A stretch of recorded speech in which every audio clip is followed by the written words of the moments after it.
চকীখনৰ গৰিমা নষ্ট কৰি আপুনি এনেকুৱা কিছুমান কথা ক'বলৈ আৰম্ভ কৰিছে। ক্লাছ 5-6ত পঢ়ি থকা ল'ৰা ছোৱালীবিলাকে যেনেকে কাজিয়া লাগে তেনেকুৱা কাজিয়া লাগিবলৈ আপুনি আৰম্ভ কৰিছে। চৰকাৰ বনাই দিয়ক, মিঠাতেল ফ্ৰী দিম, অৰুণোদয় আঁচনি মানে ইনগ্ৰেশ্যন আপুনি স্কুলে দেখাবৰ কাৰণে ব্যৱস্থা, এইবিলাক ফটো আমি নহয়তা যদি আজি থাকিলেহেঁতেন ঘেণ্টা অৰুণোদয় আঁচনি বুলি ক'লেহেঁতেন নকলেহেঁতেন, ঘেণ্টা মিঠাতেল ফ্ৰী দিছো বুলি ক'লেহেঁতেন নকলে। হত্যা কৰাৰ মই এটাই কথা কৈছো মুখ্যমন্ত্ৰী ডাঙৰীয়া, আপুনি বহুত কৰিলে এবাৰ জুবিন গাৰ্গক লৈ নেখেলিব। স্পষ্টকে কৈছো আপুনি জুবিন গাৰ্গক লৈ নেখেলিব। হেল্ল' গাইজ, মামাক লৈ যে ইমান কথা আহিছে যে জুবিনদাৰ ন্যায় এতিয়াও দিব পৰা নাই, কিয় কাৰণে? মামা এটা কথা কৈছিল যে ন্যায়টো ময়ে দি আছো। কোন কংগ্ৰেছৰ পাৰ্টি ন্যায় দিব? আমি বিজেপি পাৰ্টিয়ে ন্যায় দি আছো জুবিনক, এনেকুৱা এটা কথা কোৱা আছে বা দিছে ফেচবুক পেজলৈ। এতিয়া আপোনালোকে দেখিছা এজন ব্ৰাদাৰে আমাৰ মুখ্যমন্ত্ৰী ডক্টৰ হিমন্ত বিশ্ব শৰ্মা ডাঙৰীয়াক কি কথা ক'লে, এই নিউজটো সম্পূৰ্ণকৈ চাই ল'ব, তেতিয়াহ'লে বুজি পাব আৰু কমেণ্ট কৰিব নাপাহৰিব জুবিনদাৰ কাৰণে। ঠিক আছে বাৰু, জুবিনদাই যেতিয়া মৃত্যু হৈছিল তেতিয়াৰ পৰা অসমৰ মুখ্যমন্ত্ৰী আমাৰ মামাই কামটো কৰি আছে, ইয়াক বিদায় দিয়ালৈ বা ইয়াক ঘৰৰ পৰিয়ালক এনেকুৱা এটা কিবা চামলাই কৰাকৈ এনেকুৱা এটা দি আছিল। এতিয়া আমি বুজি পোৱা নাই যে ন্যায় বস্তুটো মামাইতো দি আছে, কিন্তু ন্যায়টো জেলত ভৰাই থ'লে ন্যায় নহ'ব মোৰ মতে আৰু না। মই ভাবা মতে ন্যায়টো এনেকুৱা নহয় যে জেলত ভৰাই থ'লে এইটো একেবাৰে ন্যায় নহয়, এই হত্যাকাৰী কিবা শাস্তি দিব লাগিব। অলৰেডি ক'লে দেখোন শিখৰজ্যোতি গোস্বামীয়ে অলৰেডি ক'লে বা বি পান দি জুবিনদাক হত্যা কৰিলে। তেতিয়াহ'লে যদি বিষ পান দি হত্যা কৰিছে তেতিয়াহ'লে হত্যাকাৰীকটো এনেকুৱা জেলত থ'লে কি হ'ব? 1 month 3 month বা বছৰে হওক 10 বছৰ হ'লেও এনাই জেলৰ পৰা ওলাই দিব হত্যাকাৰী। তেতিয়াহ'লে ইয়াক জেলত ভৰাই থোৱাতকৈ কিবা শাস্তি দিয়াটো ভাল। সকলো ৰজা সকলোৱে কৈ আছে বা গুলিয়াই মাৰিব লাগে বা ফাঁচি দিব লাগে, এনেকুৱা এটা কোৱা আছে। ঠিকে কৈছে, হত্যাকাৰী এনেকুৱা জেলত ভৰাই থৈ একো ন্যায় নহয়, এইটো একো ন্যায় বুলি কোৱা নহয়। এতিয়া মামাক বহুত মানুহে কৈ আছে যে 2026ত ভোট নেদাও বা বিজেপিক জিকাই নেদাও, বিজেপি হাৰি যাব। আৰু ৰাজনীতিকৰ কথা আহি আছে ন, জুবিনদাৰ মৃত্যুৰ পাছৰ পৰাই ৰাজনীতিকৰ কথা আহি আছে। এই ৰাজনীতিকটো লৈ জুবিনদাৰ একো ভাল পোৱা নাছিলে, সেইকাৰণে জুবিনদাৰ মৃত্যুৰ আগৰ নহয় এতিয়াও জুবিনদাৰ ৰাজনীতিকলৈ আনিব নালাগিছিল। আমি ন্যায়ৰ পাছতে ৰাজনীতিৰ কথা পাতিব লাগে। অসমৰ মুখ্যমন্ত্ৰী ডক্টৰ হিমন্ত বিশ্ব শৰ্মা ডাঙৰীয়া আৰু অখিল গগৈ এনেকুৱা এটা আছে, অখিল গগৈ ডাঙৰীয়া। ন্যায়ৰ বাবে আমি চিঞৰি ফুৰিছোঁ, কিন্তু ৰাজনীতিকৰ কথা চিঞৰি ফুৰা নাই নহয়। এতিয়া ন্যায় পোৱা নাই, ৰাজনীতিৰ কথা আহিলে কেনেকুৱা সেইটো ভাবিছোঁ। এতিয়া চাই ল'বা বাৰু কি কৈছে এজন ব্ৰাদাৰে, এই মুখ্যমন্ত্ৰী আমাৰ মামা কি কথা ক'লে, যে মামাই কৈছিল না 26ত জিকাই দিলে মিঠাতেল কমত দিয়া হ'ব, এনেকুৱা দালি চেনি দিয়া হ'ব কণ্ট্ৰলত, এনেকুৱা এটা কথা কোৱা আছিল। এতিয়া চাই ল'ব। মোৰ চেনেলত প্ৰথমবাৰ স্বাগতম জনালোঁ, যদি নতুনবাৰ আহিছে ছাবস্ক্ৰাইব কৰি ল'ব আৰু শ্বেয়াৰ কৰি দিব। চাই ল'ব আগত। চকীখনৰ গৰিমা নষ্ট কৰি আপুনি এনেকুৱা কিছুমান কথা ক'বলৈ আৰম্ভ কৰিছে। ক্লাছ 5-6ত পঢ়ি থকা ল'ৰা ছোৱালীবিলাকে যেনেকে কাজিয়া লাগে তেনেকুৱা কাজিয়া লাগিবলৈ আপুনি আৰম্ভ কৰিছে। চৰকাৰ বনাই দিয়ক, মিঠাতেল ফ্ৰী দিম, অৰুণোদয় আঁচনি মানে ইনগ্ৰেশ্যন আপুনি স্কুলে দেখাবৰ কাৰণে ব্যৱস্থা, এইবিলাক ফটো আমি নহয়তা যদি আজি থাকিলেহেঁতেন ঘেণ্টা অৰুণোদয় আঁচনি বুলি ক'লেহেঁতেন নকলেহেঁতেন, ঘেণ্টা মিঠাতেল ফ্ৰী দিছো বুলি ক'লেহেঁতেন নকলে। হত্যা কৰাৰ পিছদিনাই যিদিনা চিতাত জ্বলাব, জুবিন গাৰ্গক হত্যা কৰাৰ পিছত চিতাত যিদিনা উঠাব তাৰ একে ৰাতিৰ ভিতৰতে আপোনালোকে কিয় গছখিনি নেকাটিবৰ কাৰণে জুবিনেতো সংগ্ৰাম কৰিছিলে, আন্দোলন কৰিছিলে, সেই গছবোৰ কিয় কাটি দিলে? আপোনালোক যদি ইমানেই জুবিন প্ৰেমী, জুবিনৰ নামতে সেই গছবিলাক কিয় সংৰক্ষণ কৰা নহ'ল? মুখ্যমন্ত্ৰী আপুনি যদি বেছি মানে এনেকুৱা বিলাকলৈ গৈ থাকে আমিও যাবলৈ বাধ্য হ'ম। ৰাইজক ন্যায় দিয়ক।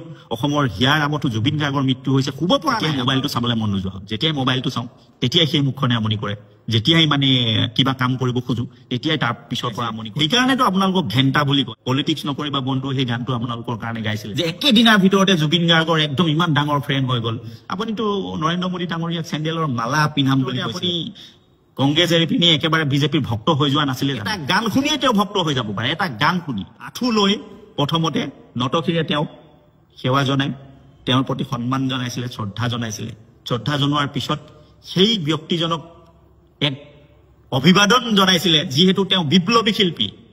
তেওঁ এৰা গেৰা আপোনালোকৰ নিচিনা সেই চেলেকি থকা শিল্পী কেইটা নিচিনা নহয় তেওঁ বিপ্লৱী শিল্পী ঘেণ্টা খাতি নকৰো হিমন্তক কৈ দিব পৰা সাহস থকা শিল্পী ঘেণ্টা খাতি নকৰো পীযুষক বুলি কৈ দিব পৰা মানে সাহসী শিল্পী ইংৰাজী নাজানে নৰেন্দ্ৰ মোদীয়ে বুলি কৈ দিব পৰা সাহসী শিল্পী গতিকে সেইজন শিল্পী তেওঁ শিল্পীয়ে নহয় সংগ্ৰামী এটা সত্তা সেই সত্তাটোক এনেকে হাতৰ মুঠিটো ওপৰলৈ উঠি জয় জুবিন দা বুলি কোৱাৰ কি অপৰাধ হ'ব পাৰে কিবা অপৰাধ কৰিছে তেনেহলে দুই বেদ টিকাত লগাব প্ৰতিজন উপস্থিত আৰু যদি অখিল গগৈ নিৰ্দোষী বুলি ৰাইজে কয় তেনেহলে যি এই প্ৰপাগণ্ডা কৰিছে তাৰ টিকাত দুই বেদ লগাব বুলি সাহস আছে কৰিব কাৰণে মানুহবিলাকে জুবিন গাৰ্গৰ ন্যায় বিচাৰিছে ইমান নিম্নমানৰ কথা বতৰা আপুনি ইয়াত জুবিন গাৰ্গৰ ন্যায় বিচাৰিব নোৱাৰে নেকি গণতান্ত্ৰিক অধিকাৰ নাই নেকি CMৰ পদমৰ্যাদাটো অক্ষুণ্ণ ৰাখক চাই আছো এইকেইদিন মানে অধৈৰ্য হৈ গৈছো মই এটাই কথা কৈছো মুখ্যমন্ত্ৰী ডাঙৰীয়া আপুনি বহুত কৰিলে এবাৰ জুবিন গাৰ্গক লৈ নেখেলিব স্পষ্টকৈ কৈছো আপুনি জুবিন গাৰ্গক লৈ নেখেলিব যদি আপোনাৰ এক্টিয়াৰ নাই এক্টিয়াৰ থকা সংস্থাক দিয়ক যদি তেনেকুৱা সংস্থাই 2 নম্বৰী কৰে তেতিয়াহ'লে হাইকোৰ্ট বা সুপ্ৰিম কোৰ্টৰ নিৰীক্ষণত কামটো কৰিবলৈ দিয়ক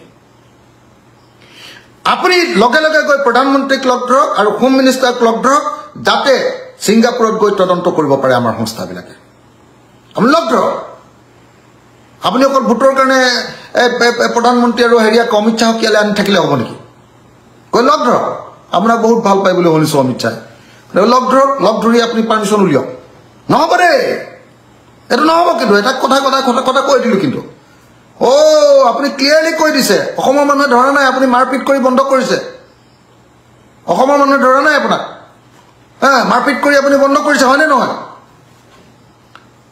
জুবিন গাৰ্গৰ মৃত্যুটো কেলে বেয়া পায় আপুনি জুবিন গাৰ্গে আপোনাক কেলে ছ'চিয়েলিষ্ট বুলি কৈ দিলে লেফটিষ্ট বুলি কৈ দিলে আপোনাৰ আদৰ্শৰ লগত নিমিলা বুলি কৈ দিলে আপোনাক বহুত গালি দিলে কা আন্দোলনৰ সময়ত আপুনি তেওঁক গালি দিলে আপোনাক সাম্প্ৰদায়িক বুলি মানে এই জাত পাত ধৰ্মৰ ৰাজনীতি কৰা বুলি কৈ দিলে জুবিন গাৰ্গে সেইকাৰণে এতিয়া আপুনি প্ৰতিশোধ ল'ব খুজিছে নেকি জুবিন গাৰ্গৰ এইটো নহ'ব আপোনাকতো গালি পাৰিবলগীয়া মানুহে আপুনিতো সাম্প্ৰদায়িক ৰাজনীতি কৰে গতিকে গালি পাৰিবই চিয়'ৰ কোনো কথা নাই এইটোতো কৰিবই আৰু মুখ্যমন্ত্ৰীকতো গালি পৰাৰ নিয়মে চবেই গালি পাৰিব পাৰে চব গণতান্ত্ৰিক আপুনি হিটলাৰ কাৰণেহে বেলেগৰ কথা শুনিবলৈ মন নকৰে আপুনি হিটলাৰ কাৰণেহে কোনোবাই গালি পাৰিলে তাক প্ৰতিশোধ ল'ব খোজে সেইকাৰণে মই আকৌ এবাৰ দাবী উত্থাপন কৰিছোঁ আকৌ যে গুৱাহাটী উচ্চ ন্যায়ালয়ৰ মুখ্য ন্যায়াধীশ বা সুপ্ৰিম কোৰ্টৰ তত্বাৱধানত নিৰীক্ষণত আমাৰ হিয়াৰ আমঠু জুবিন গাৰ্গৰ মৃত্যু বা হত্যাৰ তদন্ত কৰা হওক আৰু প্লেচ অফ অকাৰেঞ্চত যাব পৰা সংস্থা যেনেকৈ CBI আৰু লগত ইণ্টাৰপলৰ সহায় লগত ছিংগাপুৰৰ সহায় সকলোৰে সহায় লৈ আমাৰ তদন্ত পানী নসৰকা ধৰণে কৰি আমাক প্ৰকৃত দোষীসকলক উলিয়াই তেওঁলোকক ফাঁচি দিয়াৰ ব্যৱস্থা কৰিব লাগে আপুনি দুদিনমান ইলেকশ্যনলৈকে কিবা কিবি 290 390 কেছ দি ৰাখাই থ'লে অকল নহ'ব তাৰপিছত তেওঁলোকক উলিয়াই দি আপোনালোকৰ বিজেপিৰ পৰা ইলেকশ্যন খেলালে নহ'ব এইটো নহ'ব একদম স্পষ্টকৈ ক'লো আৰু এইটো যদি নুশুনে মই আচলতে এই 5 বছৰত আন্দোলন নকৰিবলৈ সিদ্ধান্ত লৈছোঁ এতিয়াতো মাথাটো গৰম হৈ গৈ আছে আপোনাৰ কাণ্ড কাৰখানা দেখি জুবিন গাৰ্গৰ প্ৰতি আপোনাৰ অন্যায় আপোনাৰ পক্ষপাতিত্ব আপোনাৰ 2 নম্বৰী দেখি খং উঠি গৈ আছে গতিকে কি হয় নাজানো 5 বছৰ কটাব পাৰোঁ নে নোৱাৰে MLA হিচাপে সেইটোৱে গম পোৱা নাই এতিয়া কিন্তু আকৌ এবাৰ ক'লোঁ দেই CBI আকৌ বিচাৰিছোঁ CBI এনকুৱাৰী কিন্তু হাইকোৰ্ট বা সুপ্ৰিম কোৰ্টৰ নিৰীক্ষণত এনকুৱাৰী ইণ্টাৰপলৰ সহায় তাৰ পাছত আকৌ ছিংগাপুৰ চৰকাৰৰ সহায় তাৰ কাৰণে আপুনি প্ৰধানমন্ত্ৰী আৰু গৃহমন্ত্ৰীক লগ ধৰক আৰু এই যিকেইটা ডিপাৰ্টমেণ্ট এক্সটাৰ্নেল এফেয়াৰ্ছ আপুনি টকা দিছিলে অসম চৰকাৰ গতিকে আটাইবিলাকে এই তদন্ত পানী নহৰকা ধৰণে কৰি আমাৰ মৰমৰ শিল্পী অসমীয়া কালচাৰেল জগতৰ এজন দৈন সেই কাণ্ডাৰী এজনক মৃত্যুৰ ঘটনাটো আপুনি পানী নহৰকাকে তদন্ত কৰি আমাক ন্যায় দিব লাগিব ধন্যবাদ ওকে সকলোৱে দেখা পালা দে আৰু আমি চাই থাকিম ন ন্যায় কেনেকুৱা পায় আমাৰ মামাই কেনেকুৱা ন্যায় দিব আৰু সকলো ৰাইজৰ সকলোৱে ৱাইট কৰি আছে যে ন্যায় কেতিয়া পাম ঠিক আছে চাই ল'ম বাৰু ন্যায় কেতিয়া পোৱা যাব শ্বেয়াৰ কৰি দিব ভিডিঅ'টো লাইক কৰি দিব থেংক ইউ ছ' মাছ ধন্যবাদ বাই বাই